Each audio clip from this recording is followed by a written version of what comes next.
Well, hello, my name is Hernando Flores, and here's the pointer.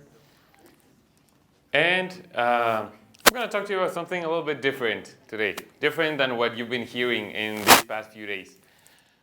First of all, I want you to tell me the first thing that comes to your mind when I say banks, when I say a banker. Money, okay, what else? Steal, all right, I like that. What else? Corruption, there you go. You see? It's interesting, and I love that because this is a social experiment right here, right now. What do you guys think when I say banker? It's this guy right here. I'm going to tell you a story about the little association that could. This is the Ecuadorian Private Banking Association that I work for. This is a story that I'm going to tell you today. Now, I'm going to start with this guy right here. He's a little bit different than the guy before, but somewhat similar. His name is Francisco Gonzalez. He's the executive president of BBVA, which is one of the largest banks in the world, right? Many of you have heard of him. What the guy says is this right here. Even though there's over 20,000 banking institutions in the world right now, the future will only have space for a dozen or 100, right? So what happens when I come to the board of directors of a banking association, to the owners of the banks, and I tell them, hey, you know, your peers say you are going to disappear. You're not going to be around anymore. The first thing, they want to fire me, right? That's their first reaction. And how do we explain this? Why is this a real thing, right? As you could see before here, only the ones who become human-centered and lean as startups will survive. So who's this guy right here? Who knows this guy? His name is David Vélez. He is a Colombian, and he founded a digital bank here in Brazil, actually. His bank's name is New Bank. It's a 100% digital bank. It is millennial-centered, actually. It is very, very inclusive in all of its practices and mindset, right? And now they are one of the most valuable banks in the world. They are valued at $10 billion, and they have been around for 3 years already.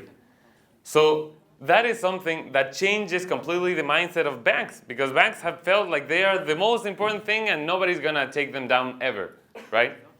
What happens when we start talking to the board of directors of the banks in our country about ethical banking, about green finance, about social responsibility? They're like, what? Wasn't I ethical before in my job? Right? Wasn't I doing an ethical business service? Well, the reaction of them was sort of like this. Well, it was actually more like this. Very, very serious people. But oh well, we said, all right, we can do something about this. We can start changing our own ground, right? We are the generation that's called to change the world. But we should start somewhere, right? We should start, why not, with the banks. We started doing initiatives like Beer in Banking, where we connected the top executives of the banks to people from just normal, regular people, right? To have them understand what it is like to be on the other side, what people need, how people think, right? How young people think. We started doing clubs in different universities and institutions just to connect the banks to everyone, which is something of a mantra for us. Connect banking with everyone. Then we created the first financial innovation lab from an association in the continent, really. And it was an interesting experience. At the end, it was somewhat frustrating because the banks didn't necessarily see it all the way. But I want to show you something that we're very proud of and very glad of.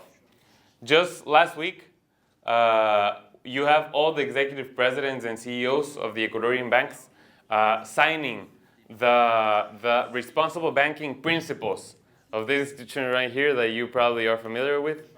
And it is the first country in the world to have all their banks in one same place, sitting together, signing this pact to do things differently, to do things better. And that is what you get somewhat slowly but surely. This is what they agreed to do on this pact.